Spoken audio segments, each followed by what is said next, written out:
पहला प्रश्न है सूची 1 का सूची 2 से मिलान करना है। यहाँ पर देखिए, पहला है वासेनार समझौता। दोस्तों, वासेनार समझौता जो है ये पारंपरिक हथियारों और प्रौद्योगिकी के दोहरे उपयोग का निर्यात और नियंत्रण से संबंधित है, जो कि 1996 में हुआ था। तो 1996 का है वासेनार समझौता।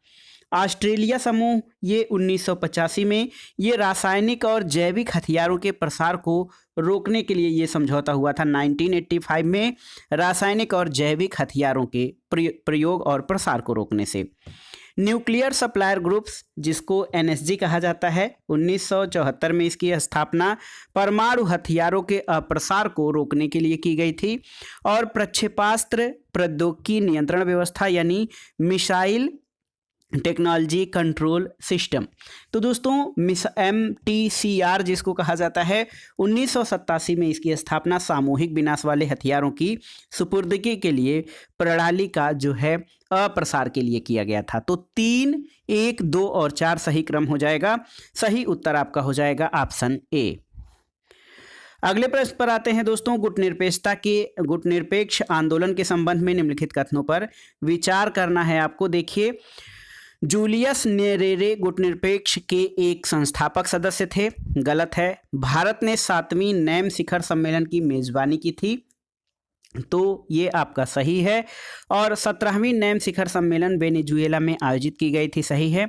नैम का मुख्यालय बेलग्रेड में है, ये आपका सही नहीं है। दोस्तों, गुटनिरपेक्ष आंदोलन यानी नैम की स्थापना वर्ष 1961 में यूगोस्लाविया की राजधानी बेलग्रेड में हुई थी।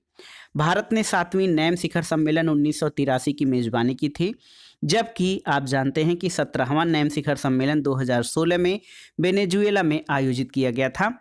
और नैम का कोई मुख्यालय नहीं है, और जिस देश के पास इसकी सदस्यता जाती है या अध्यक्षता जाती है वही इसकी मेजबानी करता है। तो सही उत्तर है कि जूलियस नेरेरे गुटनिरपेक्ष आंदोलन के संस्थापक सदस्य में शामिल नहीं थे।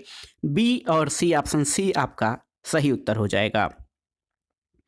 अगला प्रश्न है दोस्तों, संयुक्त राष्ट्र संघ के चार्टर के किस अनुच्छेद में यह वर्णन है कि यह संघ संप्रभु राज्यों की समानता के सिद्धांत के अधीन है? तो सही उत्तर है अनुच्छेद 2(1).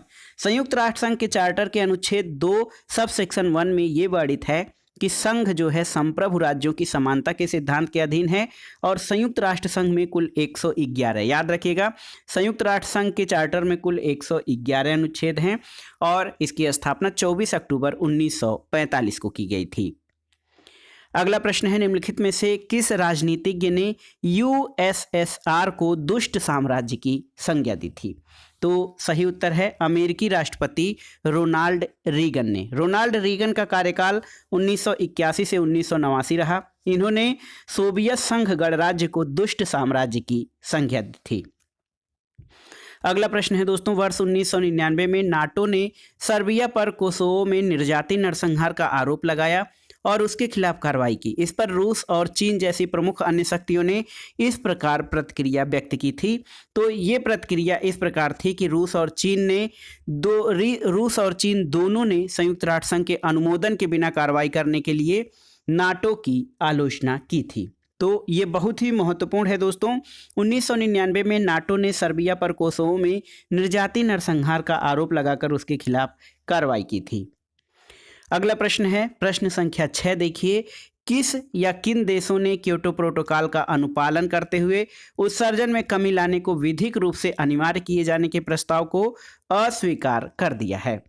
दोस्तों, भारत और चीन दोनों। ऑप्शन सी आपका सही उत्तर हो जाएगा। भारत और चीन दोनों ने क्योटो प्रोटोकॉल का अनुपालन करते हुए उत्सर्जन में कमी लाने को विधिक रूप से अनिवार्य किए जाने के प्रस्ताव को स्वीकार किया है।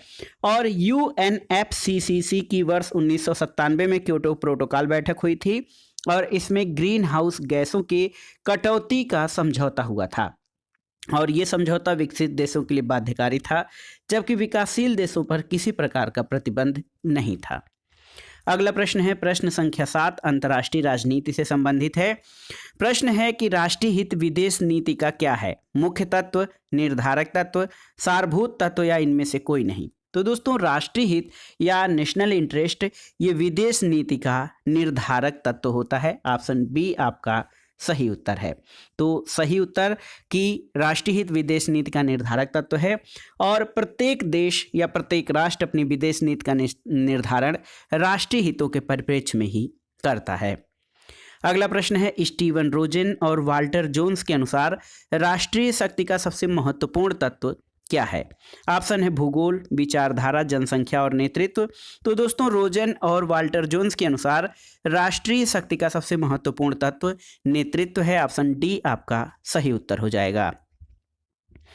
अगला प्रश्न देखिए दोस्तों, डेटांट शब्द किस भाषा से लिया गया है? तो ये पिछले प्रैक्टिस सेट में भी था। डेटांट शब्द जिसका अर्थ तनाव शैथिल या तनाव शिथिलता होता है, ये जो है दोस्तों ये शब्द फ्रेंच भाषा से लिया गया है, बहुत ही महत्वपूर्ण है। और एक तरह से देतांत शब्द जो है संयुक्त राज्य अमेरिका और सोवियत संघ के बीच तनाव की शिथिलता से संबंधित है। अगला प्रश्न है दोस्तों, संयुक्त राष्ट्र संघ द्वारा कौन सा वर्ष प्रथम मानवाधिकार वर्ष के रूप में घोषित किया गया था? तो सही उत्तर है 1948। दोस्तों संयुक्त राष्ट्र संघ द्वारा 1948 को प्रथम मानवाधिकार वर्ष के रूप में घोषित किया गया था और देखिए बहुत ही महत्वपूर्ण है, 10 दिसंबर को मानवाधिकार दिवस मनाया जाता है। अगला प्रश्न है दोस्तों, प्रकृति का वस्तुपरक कानून। देखिए प्रकृति का वस्तुपरक कानून एक यथार्थवाद का सिद्धांत है जिसको अभिव्यक्त किया गया किसके द्वारा? E.H. कार के द्वारा, जॉर्ज एफ केनन के द्वारा, मार्गेनथाउ द्वारा या हेनरी किसिंजर के द्वारा। तो सही उत्तर है ऑप्शन सी मार्गेनथाउ के द्वारा। दोस्तों प्रकृति का वस्तुपरक कानून एक यथार्थवाद का सिद्धांत है जिसको मार्गेनथाउ द्वारा अभिव्यक्त किया गया था और यथार्थवादी दृष्टिकोण शक्ति, शस्त्र और युद्ध को मानव स्वभाव की विशेषता मानता है। अगला प्रश्न है, प्रश्न संख्या 12 है, अंतर्राष्ट्रीय संबंध अंतर्राष्ट्रीय राजनीति की अपेक्षा एक विस्तृत शब्द है, ये किसका कथन है? तो सही उत्तर है दोस्तों पामर और पार्किंस।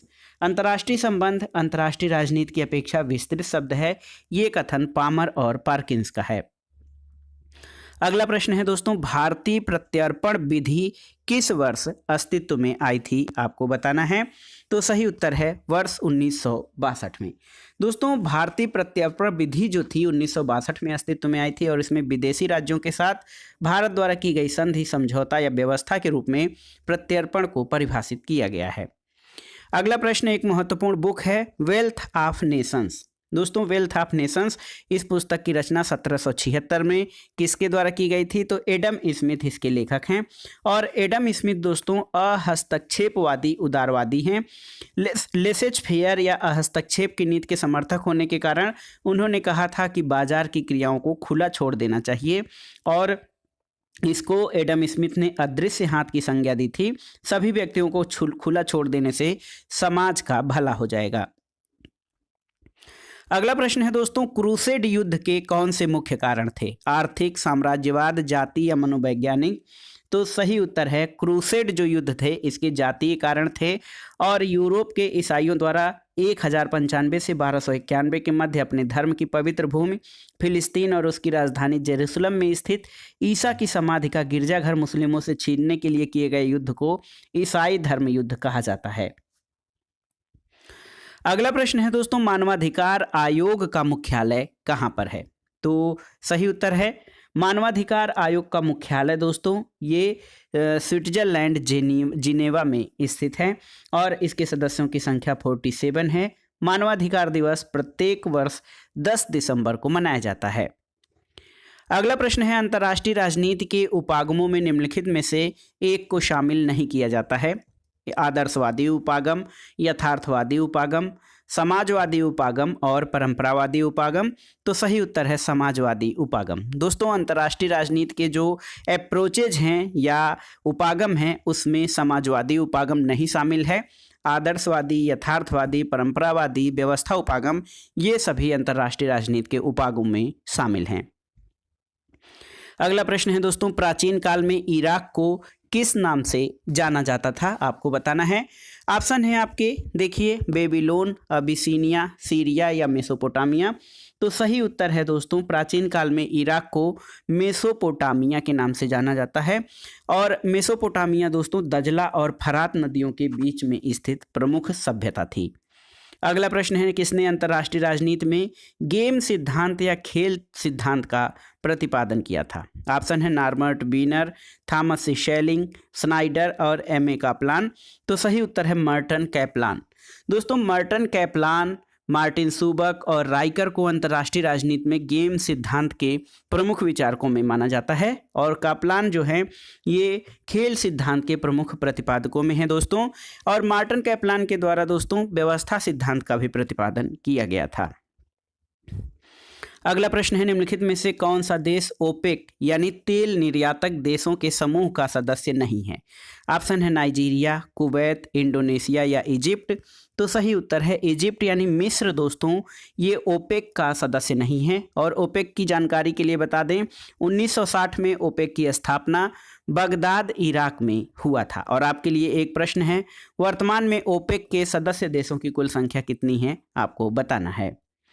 अगला प्रश्न है दोस्तों, सार्क के कितने सदस्य और प्रेक्षक देश हैं? तो सही उत्तर क्या है, सार्क के सदस्य और प्रेक्षक देश कितने हैं आपको बताना है। तो सही उत्तर है दोस्तों, सार्क के सदस्य और प्रेक्षक देशों की संख्या देखिए 8 सदस्य और 9 प्रेक्षक देश हैं। 8वें सदस्य के रूप में अफगानिस्तान को शामिल किया गया है दोस्तों। अफगानिस्तान जो है देखिए बहुत ही महत्वपूर्ण है। अफगानिस्तान 8वें सदस्य के रूप में शामिल किया गया है, जबकि सार्क की स्थापना के समय इसमें सदस्य देशों की संख्या 7 थी। अगला प्रश्न है, संविधानवाद की पश्चिमी अवधारणा की मुख्य विशेषता क्या है? तो देखिए दोस्तों, सही उत्तर हो जाएगा आपका विधि का शासन, प्रतिनिधि संस्थाएं, सशक्त लोकमत।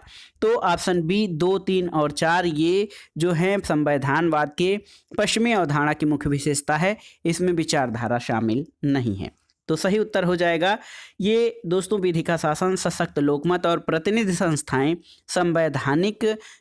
संविधानवाद की पश्चिमी अवधारणा की विशेषताएं हैं। अगला प्रश्न आपका कथन कारण से संबंधित है। कथन है, शक्ति संतुलन विश्व राजनीति में यथापूर्व स्थिति में फलीभूत होता है। कारण है, अंतर्राष्ट्रीय संबंधों में राज्य मुख्य कर्ता होते हैं। तो सही उत्तर है दोस्तों, देखिए शक्ति संतुलन या बैलेंस ऑफ पावर की अवधारणा अंतर्राष्ट्रीय राजनीति में 18वीं 19वीं शताब्दी की है। शक्ति संतुलन की नीति यथापूर्व स्थिति का ज्यों का त्यों बनाए रखने की बात करता है, लेकिन शक्ति संतुलन की नीति तभी सफल हो सकती है जब वह केवल प्रतिगामी न होकर गतिशील और अनिवार्य परिवर्तनों को स्वीकार करने का साहस रखती है। और कारण में दे रहा है कि अंतर्राष्ट्रीय संबंधों में राज्य मुख्य कर्ता होते हैं, तो ये भी सही है। लेकिन कारण जो है कथन की सही व्याख्या नहीं करता है। ऑप्शन बी आपका सही उत्तर हो जाएगा। ए और आर दोनों सही हैं, लेकिन आर ए की सही व्याख्या नहीं करता है। अगला प्रश्न है दोस्तों, विकासशील देशों में उच्च लोक सेवाओं के मुख्य कार्य क्या हैं? तो देखिए यहाँ पर है, विकास की नीतियों की संरचना में सहयोग देना, समाज में शांति व्यवस्था बनाए रखना, सामाजिक परिवर्तन के उपकरण के रूप में कार्य करना, मंत्रियों को परामर्श देना। तो सही उत्तर है, विकासशील देशों में लोक सेवाओं के जो मुख्य कार्य हैं उसमें क्या क्या चीज़ें शामिल हैं? तो 1, 2, 3 यानी ये सभी काम जो है शामिल हैं, चौथा जो है इसमें शामिल नहीं है। अगला प्रश्न है दोस्तों, विश्व व्यापार संगठन यानी वर्ल्ड ट्रेड ऑर्गेनाइजेशन WTO निम्नलिखित में से किस संस्थापक व्यवस्था का उत्तराधिकारी है? तो सही उत्तर है general agreement on trade and tariff. देखिए ये गैट संस्था है दोस्तों, general agreement on trade and tariff. इसकी स्थापना 1 जनवरी 1948 को हुई थी।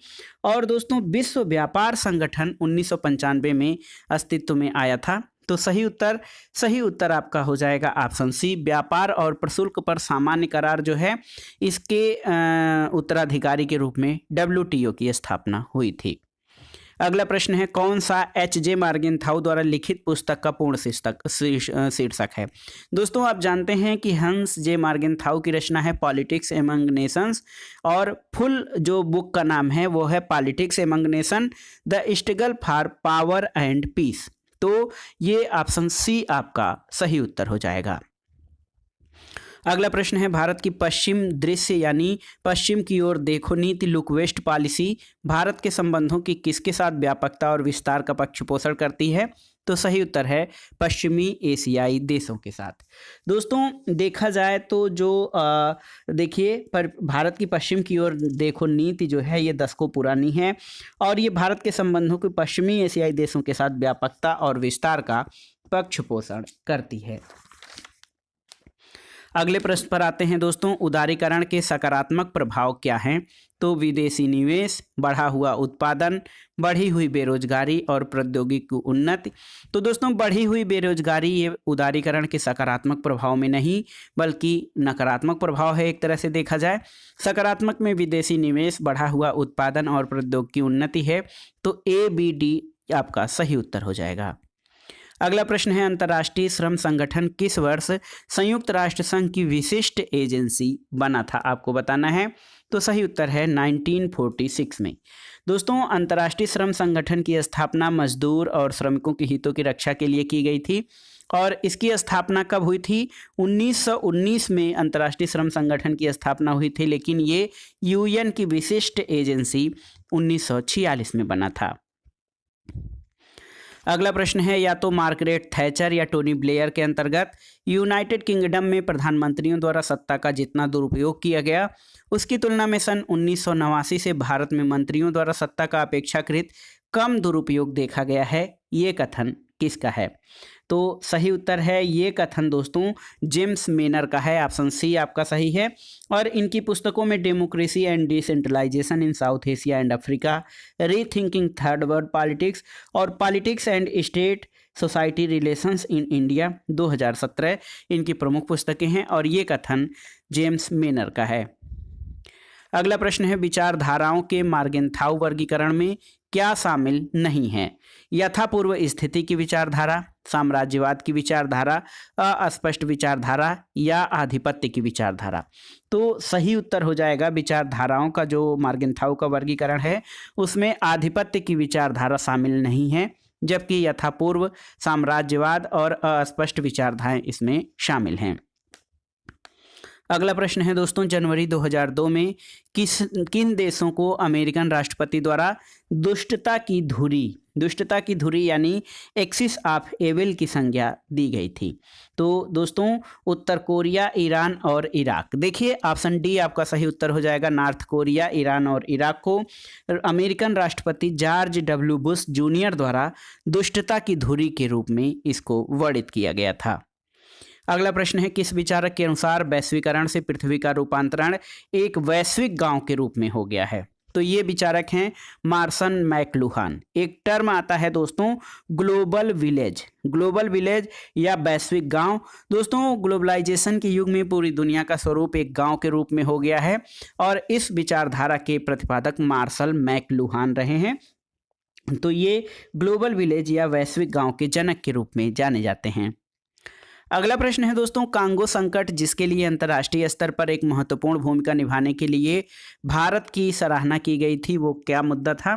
तो दोस्तों कांगो संकट में जो महत्वपूर्ण मुद्दा था वो शांति स्थापित करने के कार्य के लिए भारत की सराहना की गई थी। कांगो संकट 1960 और 1965 के बीच कांगो गणराज्य में राजनीतिक उथल पुथल और संघर्ष की अवधि थी और दोस्तों यहाँ पर भारतीय शांति सेना ने शांति स्थापित करने का महत्वपूर्ण कार्य किया था। अगला प्रश्न है प्रधानमंत्री नरेंद्र मोदी ने किस राष्ट्र के साथ भूमि विनिमय के लिए ऐतिहासिक भूमि सीमा करार पर हस्ताक्षर किए थे? तो सही उत्तर है PM नरेंद्र मोदी ने दोस्तों 2015 में बांग्लादेश के साथ भूमि विनिमय के लिए ऐतिहासिक भूमि सीमा करार पर हस्ताक्षर किए थे। ऑप्शन डी आपका सही उत्तर हो जाएगा। अगला प्रश्न अब आइए देखते हैं दोस्तों अगला प्रश्न क्या है। तो अगला प्रश्न हमारा है देखिए बहुत ही महत्वपूर्ण है। इसमें दोस्तों निम्नलिखित में से कौन सा भारतीय विदेश नीति के सच्ची विशेषता का प्रतिनिधित्व नहीं करता है आपको बताना है। तो देखिए यहाँ पर जो ऑप्शन है वो हैं उपनिवेशवादी विरोधी, पंचशील, गुटनिरपेक्षता और गैर परमाणु राज्यों के खिलाफ परमाणु हथियारों का उपयोग। तो ऑप्शन डी दोस्तों, भारतीय विदेश नीति जो है ये गैर परमाणु राज्यों के खिलाफ परमाणु हथियारों के उपयोग का प्रतिनिधित्व तो नहीं करता है, बल्कि भारत की नीति शांतिपूर्ण, सह अस्तित्व, उपनिवेशवाद के विरोध, पंचशील और गुटनिरपेक्षता की है। ऑप्शन डी भारतीय विदेश नीति के मूल तत्वों में शामिल नहीं है। अगला प्रश्न है, किसने गुटनिरपेक्षता की एक स्वार्थी नीति के रूप में आलोचना की थी? मार्गेनथाउ, विलियम जॉन स्टोन, स्वार्जेनबर्गर या एडवर्ड क्रैंक्सा ने? तो सही उत्तर है ऑप्शन सी, स्वार्जेनबर्गर। दोस्तों, जॉर्ज स्वार्जेनबर्गर ने गुटनिरपेक्षता की एक स्वार्थी नीति के रूप में आलोचना की थी। तो ये बहुत ही महत्वपूर्ण प्रश्न है अंतर्राष्ट्रीय राजनीति का, इसको आप देख लीजिएगा। अगला प्रश्न है, कौन सा एक भारत पाकिस्तान विवाद नहीं है? देखिए, सियाचिन विवाद, सर क्रीक विवाद, क्रॉस बॉर्डर आतंकवाद और दाहा ग्राम विवाद। तो दोस्तों, दाहा ग्राम विवाद भारत और पाकिस्तान के बीच नहीं बल्कि भारत और बांग्लादेश के मध्य एक विवादित मुद्दा है और ये 3 बीघा जमीन के विवाद के लिए जाना जाता है। अगला प्रश्न है, सूची 1 का सूची 2 से मिलान करना है। भारत अमेरिका परमाणु सहयोग समझौता, तो 123 समझौता इसको कहा जाता है, 2007 में हुआ था। भारतीय संसद पर आतंकवादी हमला, ये 2001 में हुआ था। वाजपेयी की बस कूटनीति जो है दोस्तों, ये 1999 में, और सार्क की स्थापना 1985 में हुई थी, आप जानते हैं। तो सही उत्तर आपका हो जाएगा 2, 3, 1, 4। देखिए, ऑप्शन ए आपका सही उत्तर हो जाएगा। अगले प्रश्न पर आते हैं दोस्तों, शिमला समझौते पर निम्नलिखित में से किसके द्वारा हस्ताक्षर किए गए थे? तो सही उत्तर है, शिमला समझौते पर इंदिरा गांधी, भारत की प्रधानमंत्री इंदिरा गांधी और जुल्फिकार अली भुट्टो द्वारा 1971 में समझौता किया गया था। जुल्फिकार अली भुट्टो तत्कालीन पाकिस्तानी प्रधानमंत्री थे। अगला प्रश्न है, भारत और अफगानिस्तान के बीच सामरिक साझेदारी समझौता कब हुआ था और उस समय भारत के प्रधानमंत्री कौन थे? तो सही उत्तर है दोस्तों, भारत और अफगानिस्तान के बीच सामरिक साझेदारी समझौता 2011 में हुआ था, जब भारत के प्रधानमंत्री डॉक्टर मनमोहन सिंह थे। तो ये बहुत ही महत्वपूर्ण समझौता है। भारतीय प्रधानमंत्री मनमोहन सिंह और अफगानिस्तान के राष्ट्रपति हामिद करजई के बीच ये समझौता हुआ था। अगला प्रश्न है, वह कौन सी प्रक्रिया है जिसके द्वारा एक चयनित उम्मीदवार को नियुक्ति के लिए बुलावा भेजा जाता है? तो सही उत्तर है, ये है प्रमाणीकरण। दोस्तों, प्रमाणीकरण वह प्रक्रिया है जिसके द्वारा एक चयनित उम्मीदवार को नियुक्ति के लिए बुलावा भेजा जाता है। और जो है दोस्तों, भर्ती वह प्रक्रिया है जिसके द्वारा लोक सेवा में नियुक्ति के लिए उचित प्रत्याशियों को चुना जाता है। और ये प्रक्रिया बहुत ही महत्वपूर्ण है भर्ती की, और इसमें चयनित उम्मीदवार को नियुक्ति के लिए प्रमाणीकरण के द्वारा बुलावा भेजा जाता है। अगला प्रश्न है, निम्नलिखित में से कौन एक पारिस्थितिकी उपागम का पूर्ववर्ती है? ऑप्शन है आपके परंपरागत उपागम, मानव संबंध उपागम, व्यवस्था उपागम और व्यवहारवादी उपागम। तो इसमें आपको बताना है कि कौन सा दोस्तों पारिस्थितिकी उपागम का पूर्ववर्ती है। तो ये सिस्टम अप्रोच या व्यवस्था उपागम पारिस्थितिकी उपागम का पूर्ववर्ती है। पारिस्थितिकी उपागम प्रशासनिक व्यवस्था और इसके परिवेश के बीच, जिसमें राजनीतिक, सामाजिक, सांस्कृतिक और आर्थिक आयाम शामिल हैं, उनके लेन देन की गति का अध्ययन करता है। जबकि व्यवस्था उपागम में व्यवस्था के अंगों और अंगों के बीच संबंधों का अध्ययन शामिल होता है। अगला प्रश्न है, लोक प्रशासन के विकास के किस चरण को राजनीति शासन द्विविभाजन का युग कहा जाता है? तो दोस्तों, लोक प्रशासन के विकास का जो पहला चरण रहा है उसमें राजनीति विज्ञान और प्रशासन को अलग अलग किया गया, और इसके 6 चरणों में जो पहला चरण है उसको राजनीति और शासन द्विविभाजन का युग कहा जाता है। अगला प्रश्न है दोस्तों, पंचायत राज संस्थाओं में 73वें और 74वें संशोधन को किस प्रधानमंत्री के कार्यकाल के दौरान अपनाया गया था? तो 73वां और 74वें संविधान संशोधन के समय भारत के प्रधानमंत्री PV नरसिम्हा राव थे। तो ये बहुत ही महत्वपूर्ण प्रश्न है दोस्तों। 73वां और 74वां संविधान संशोधन जब अपनाया गया उस समय भारत के प्रधानमंत्री PV नरसिम्हा राव थे। अगला प्रश्न है, निम्नांकित में से कौन सा कथन केंद्रीकरण के गुणों के बारे में सही नहीं है। देखिए, केंद्रीकरण आपातकाल से निपटने में प्रभावी होता है, सही है। इससे कार्य पुनरावर्तन से बचाव होता है, ये भी सही है। और यह कार्यपालिका की दूसरी पंक्ति के विकास के लिए उपयुक्त है, ये सही नहीं है।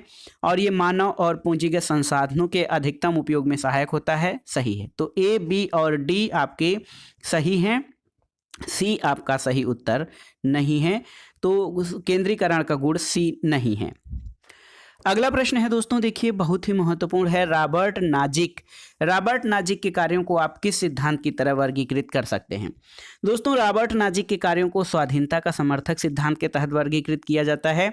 और रॉबर्ट नाजिक जो हैं, ये नव उदारवादी विचारधारा के प्रमुख विचारक हैं, जिन्होंने न्याय के संबंध में विस्तृत विश्लेषण किया है। तो दोस्तों, स्वाधीनता के समर्थक सिद्धांत या नव उदारवादी विचारक रॉबर्ट नाजिक हैं।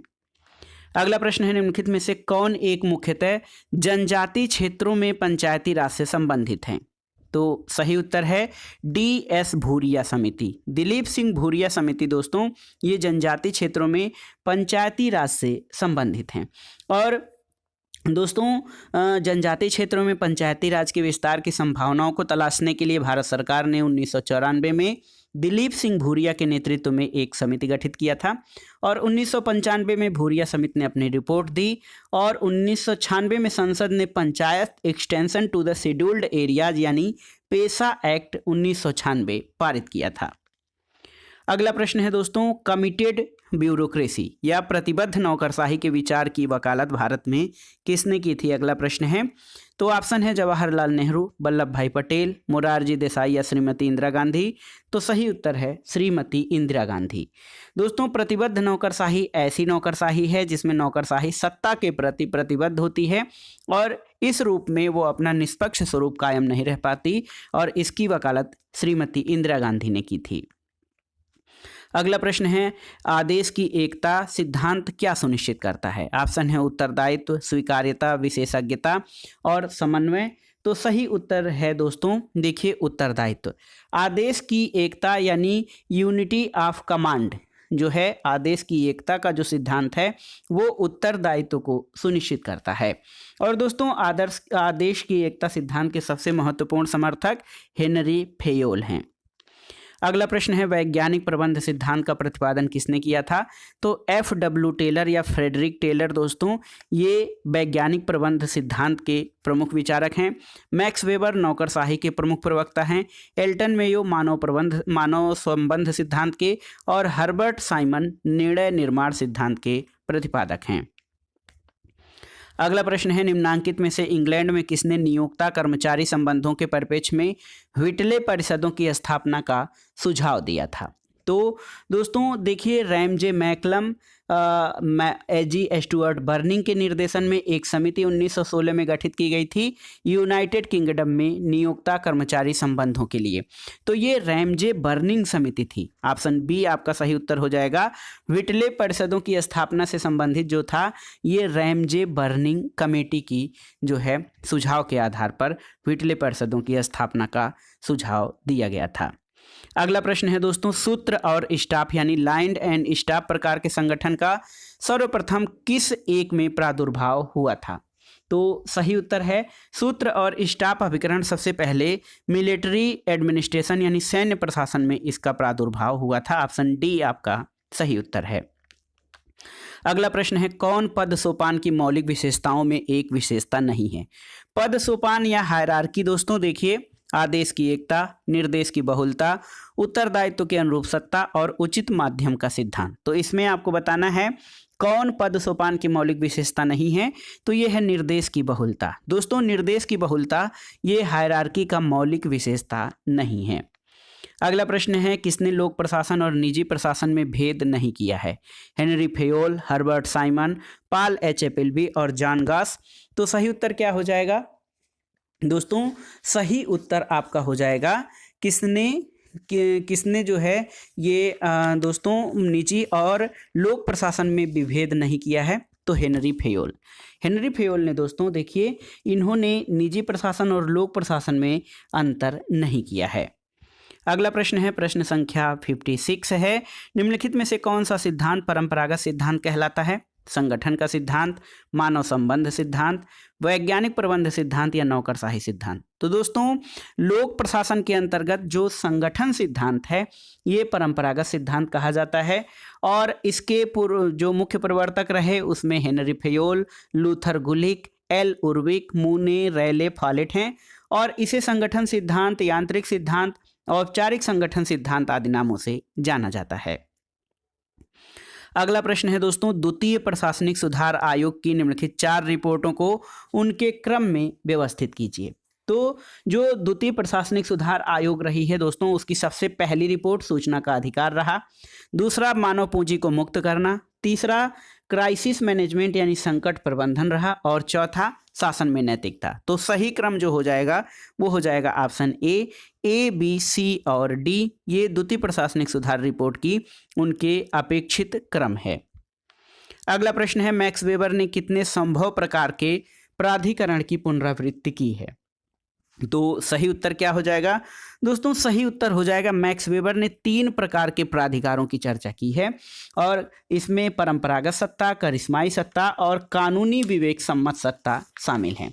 तो जो सत्ता का वर्गीकरण मैक्स वेबर करते हैं उसमें 3 प्रकार के सत्ताएं शामिल हैं, परंपरागत, करिश्माई और विधिक यानी कानून विवेक सम्मत सत्ता।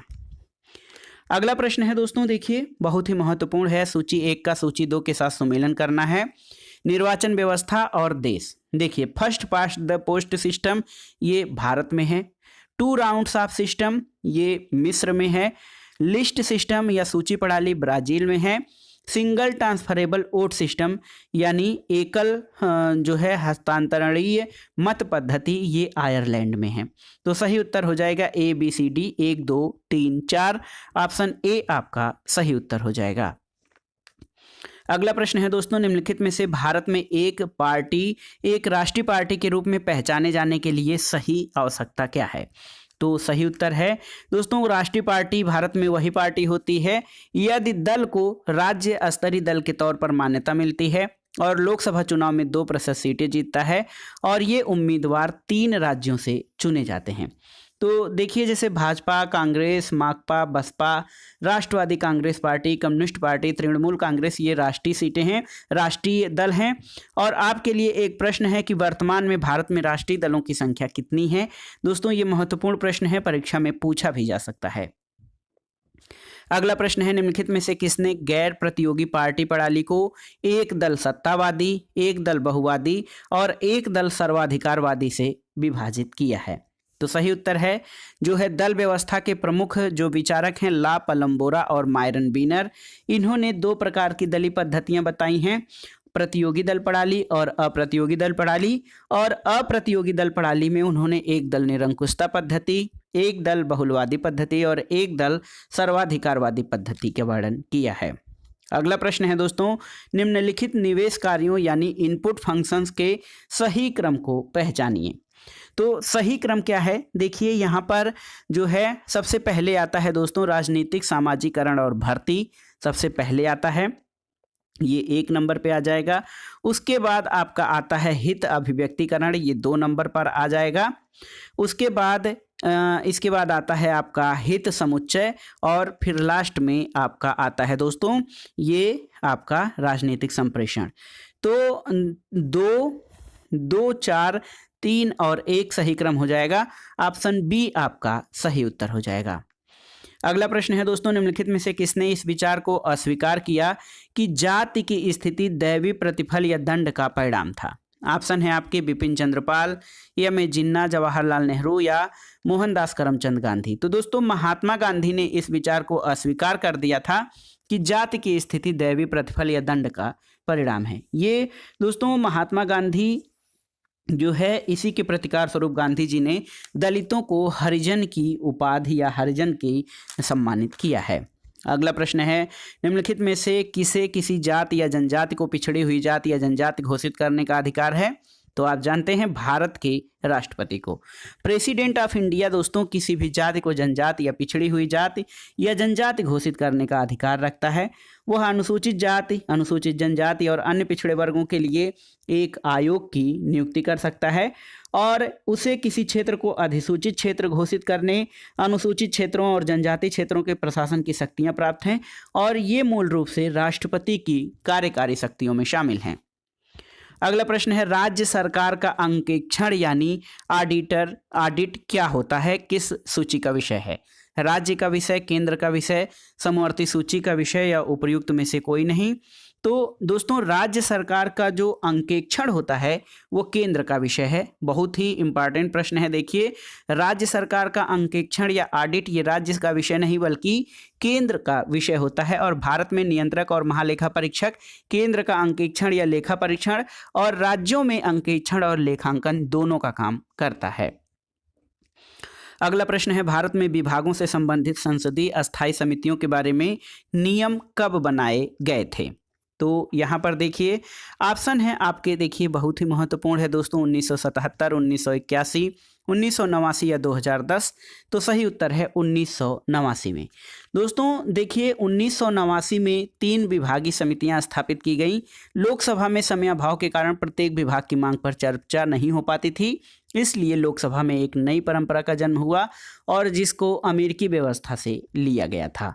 और दोस्तों ये पहले 3 विभागीय समितियां 1989 में बनाई गई, बाद में बढ़कर 17 विभागीय समितियों के रूप में परिवर्तित हो गई और वर्तमान में ये 24 हैं। अगला प्रश्न है दोस्तों, भारत में कैग यानी कंट्रोलर एंड ऑडिटर जनरल की भूमिका के बारे में जो वक्तव्य हैं उनमें से सही वक्तव्य क्या है?